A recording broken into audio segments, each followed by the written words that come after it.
နားတဲ့နေရာပဲလိမ့်ပါမျက်နှာတစ်ပြုံးရှောက်ပွတ်နေရလား အေးလေနေ့ဟာလေမီးလောင်နေတဲ့မတော့မိတ်ကလေးသူဖြစ်နေပြီ ဟဲ့မင်းပြောတော့ပေါ်စောနေပြီ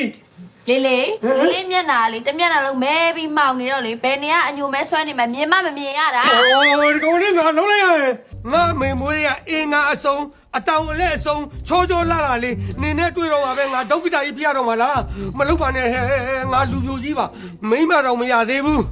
နင်တို့မိဘတွေမရှိတဲ့နောက်ပိုင်းမှာမိမတွေကိုငါယုံငါရင်နဲ့ခေါက်ခေါက်ယူလို့ရရတဲ့မယူဘဲနေခဲ့တာ အော်ဒီလောက်မဲတူ6ကတ်နေတာဘယ်မင်းမှလိုချင်ပါလဲဗျာ ဟဲ့